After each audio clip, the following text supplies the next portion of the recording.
Hey y'all, welcome back to another episode of In the Kitchen with Baker Girl. Thank you, Jesus. It is another beautiful day to be in the kitchen. Of today's recipe, I'm going to share with you my delicious, simple, easy buttermilk drop biscuits. Because sometimes we need a speedy biscuit recipe. Like if company is coming, you can whip up a batch of sweet tea in no time. Now you can also add homemade drop biscuits to your sweet tea to serve for your unexpected guests.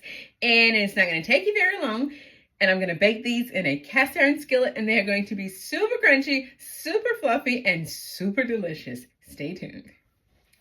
Now, today's recipe is actually fairly simple compared to the flaky buttermilk biscuits that I shared in another video, and I'll leave a link to that up in the iCards. So these are fairly simple because drop biscuits, sometimes you need a quick biscuit recipe. You don't want to bother with, folding and shaping and cooling and all of those things. So enter the drop biscuit. So these are buttermilk drop biscuits, which we love buttermilk in this house. And you can use regular milk and add lemon juice to it, but nothing beats the flavor of real buttermilk. So if you have real buttermilk, by all means use it. If you don't, you can always add about 2 teaspoons of lemon juice to a cup of milk, and it'll eventually turn into a type of buttermilk. Now, in my food processor here, I have all-purpose flour. And I also have some cornstarch. The cornstarch is going to make sure we end it with a really nice, soft biscuit because cornstarch helps inhibit the gluten in the flour. So you don't have to worry about your biscuits having that tough texture because cornstarch kind of inhibits that. And along with the cornstarch and the flour, I'm going to add in baking powder and baking soda. Now, baking powder is the greater amount to the baking soda. I'm also going to add in some pink Himalayan salt because we want to bring out all the flavors. And I'm also going to add just a little bit of sugar. This is only 2 teaspoons of sugar. I don't like a lot of sugar in a biscuit. And if it was up to me, I would leave it out. The reason why I add that small amount of sugar is it helps your biscuits to brown nicely. The baking soda and the sugar, both combined, helps to make your biscuits get nice and brown. So also, of course, baking soda helps them rise, but more than that, it helps them brown as well. But the baking powder will help them rise.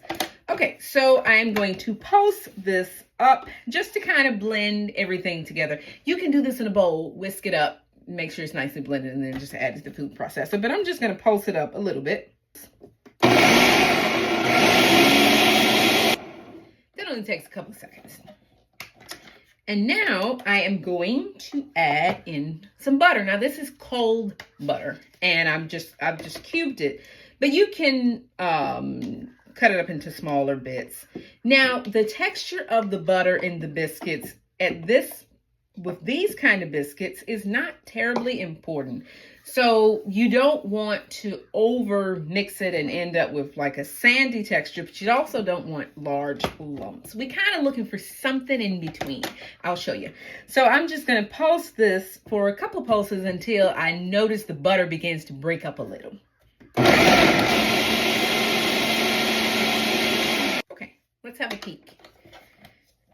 All right. Very nice. And I still see some little bitty bits of butter, which is fine. It's not all, if you notice, there's still little bits of butter in there, which is perfectly fine. What you don't want is large lumps. And you also don't want it to look like, sand and everything. It's just totally mixed. Now, if you have too many large pieces of butter, you kind of may want to let it go again for maybe like another couple of seconds. All right, I'm perfectly happy with that, so I can set that aside. And now just remove this from the base because, yes, you can mix everything in here, but getting the biscuit out of, scooping the dough out of this is treacherous and aggravating to say the least. So I'm just going to dump this over into another bowl. Gives me a little bit more freedom to mix and also makes it a little easier to scoop the biscuit dough out. You see how quick this is? This is literally taking very little time. Now, before I add this to the flour, I'm going to go ahead and mix up my buttermilk and my sour cream. But before I get to buttermilk and sour cream, before you even start mixing, doing anything, weighing flour, anything, preheat your oven to 400 degrees. That's very important because drop biscuits, unlike your roll and your shape or your cut and your shape biscuits, those you can chill. These you don't need or even want to chill them. You want to go ahead and get these in the oven. As soon as you finish mixing the dough, go ahead and get them in the oven. So have the oven preheated at 400 degrees. Now, here I have buttermilk, and I'm using whole milk buttermilk. No low-fat buttermilk, please. There is no use for it in my kitchen. There is no need. I know that sounds bad, but why low-fat buttermilk? That's not really what we want. And here I have full-fat sour cream as well. This is going to be extra delicious because we're going full-fat. You can use lower fat sometimes, but just remember when you're baking, lower fat ingredients can actually make biscuits and things tough. So that's the reason why you want to go the full fat route. And I'm just going to whisk this up, mix it up real nice, and make sure that that's well combined because you don't want to be going too crazy mixing up liquids. Once you start incorporating it into your dough, you want to make sure that's all mixed in already. So set that aside. And now I am ready to dump my flour mixture into my mixing bowl. So let's take that out. They usually come flying out. And then just tip it out. There we are. And as I say, it makes cleaning these things a lot easier too, because if you've got wet, lumpy bits of dough hanging out in there, that's not necessarily fun. All right, and now we are free to just go ahead and pour the buttermilk mixture right in. And I'm pretty confident it's going to take all of this.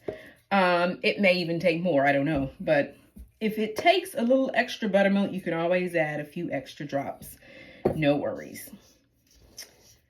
Okay, but a drop biscuit has a much higher liquid content than a cut or shape biscuit. So that's why I'm pretty confident it's going to need more liquid, but you never know. So now before I even get moving and keep mixing, I see right off the bat this needs more buttermilk. So don't keep mixing. Once you realize it needs it, go ahead and add it so you don't overwork your dough. So I'm going to go ahead and add in a little bit more buttermilk. That's good. Because, as I say, a drop biscuit has to be, the texture has to be a little looser. That's nice. And it's always good to have a biscuit recipe like a drop biscuit in your back pocket, because sometimes you want biscuits, but you don't have time to, or maybe you don't have the energy to do all the rolling and the other things that goes with, like your flaky buttermilk biscuits. Those do take a little bit more time. Sometimes you may not have that time. Okay, now I notice my dough is already looking like biscuit dough. So at that point, you stop. Don't keep mixing because you can overmix, and we don't want to do that. So I am ready to scoop these out into my cast iron skillet. I didn't preheat my cast iron skillet, but my oven is already preheated, and there's no need to preheat the cast iron skillet. So now I'm ready to scoop and drop my drop biscuits. Now here I have a 10-inch cast iron skillet, and you can use a smaller one or you can use an even bigger one, but this is a 10-inch antique cast iron skillet. I say it's antique because my mother bought it from an antique store years ago, so I guess it's even more of an antique. But nothing beats the browning of a cast iron skillet for biscuits. So I am going to spray this with some nonstick baking spray. Now, I know for some people they might scream, no, you should only use butter. You can use butter. You can use butter if you want to, but butter can burn. And so, especially in a cast iron skillet, it's like, because your butter is literally sitting there browning, and they're going to get brown enough simply by using the cast iron skillet. So there's no need to overdo it with the browning. But if you want to use butter, go ahead and butter your cast iron skillet with butter. Another thing I want to spray is a measuring scoop, because you can use a cookie scoop, but a cookie scoop will give you a rounded drop biscuit, whereas a flat measuring cup will give you more of a square, flat top biscuit. So I'm going to go ahead and just spray that with some baking spray. And then here I have my biscuit dough. So it's just time to scoop. You can use your fingers or you can use the spatula to help you out. And you want to kind of go ahead and move. You don't want these biscuits to be hanging around. So I'm just going to drop one right into the skillet. Scoop up another. You don't have to pack it in. Just scoop up another biscuit. There we are. And drop it right in. And just do that going all the way around. Leave them a little room so that they can expand a little, and they will expand. So just leave a little room for them to expand. And don't overfill it. There we are. You can see how, I mean, this is very easy. That means the easier the recipe is, that means the more biscuits you get to eat. Because there's no excuses. Like, you can whip up a pan of biscuits in no time. Now you've got no excuse about why you can't eat or have biscuits ready in no time. And the last biscuit. They may be drop biscuits, but that doesn't mean they're not a little messy. Drop biscuits are a little messy. It's fine. Just like that. Nice. And as you can see, not too messy. Not too messy at all. Now I'm going to brush the tops of these biscuits with a little bit of buttermilk. You can use melted butter, but I would save that for when they come out of the oven. So I'm just going to brush the tops with a little bit of that extra buttermilk, just to make sure the tops get nice and golden.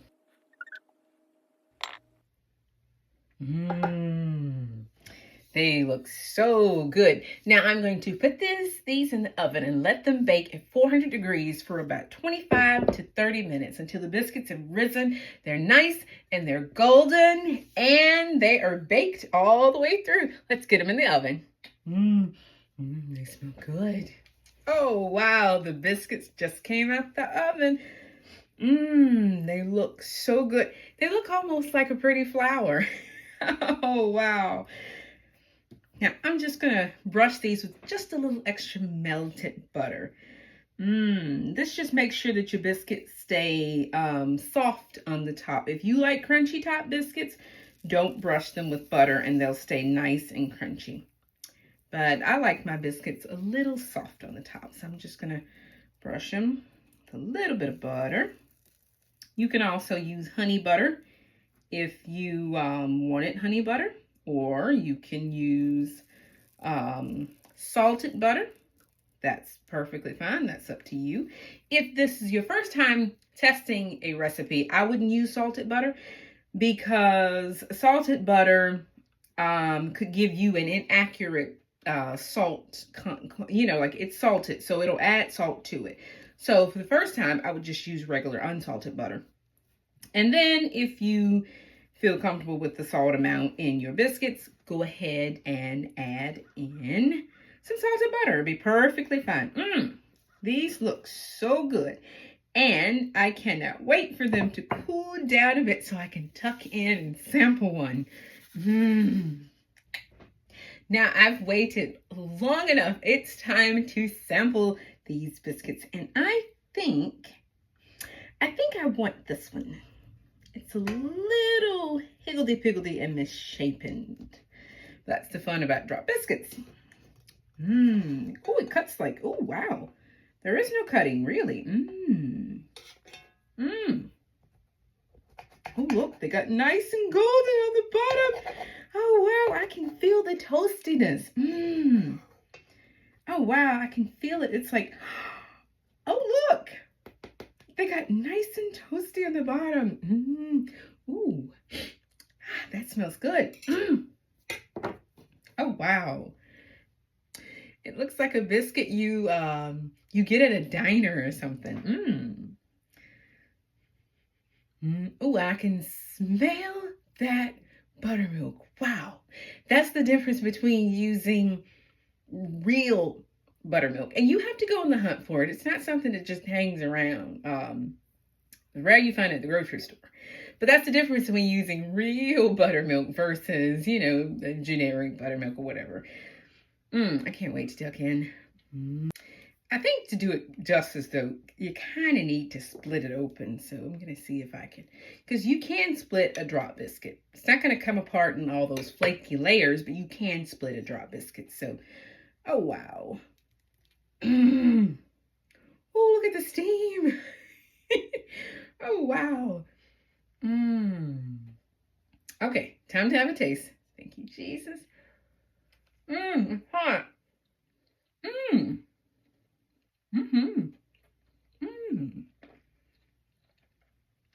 Oh, wow, it's so soft. I'm getting all the layers of flavor. Sour cream, butter. These are good. Now, you all know I am not a putting things on bread person. Whether it's extra butter, jam. I can take some jam in a biscuit, but I prefer to eat at least the first biscuit plain. And then if I want some jam, I'll add a little bit of jam to it. Or jelly or whatever. I rarely eat jelly. Mostly jam. My firm belief is if it's good, it should be good enough to eat on its own. If it is only enhanced by butter and jam and all of those things, then good bread should be good enough to eat on its own. So, that is so good. I hope you guys have enjoyed this speedy drop biscuit recipe. If you have, please give the video a thumbs up. Don't forget to subscribe and share this video with friends and family, especially those whom you know who are quite a big fan of speedy recipes. I know quite a few people who like the quick version of things, and there's nothing wrong with the speedy recipe because sometimes we have more time to devote to a recipe, and then sometimes we are a little short on time. So this recipe is for those days when you are a little short on time and you still want to make a delicious batch of buttermilk drop biscuits. The good Lord willing, I will see you guys again in another video. Take care, y'all. Bye.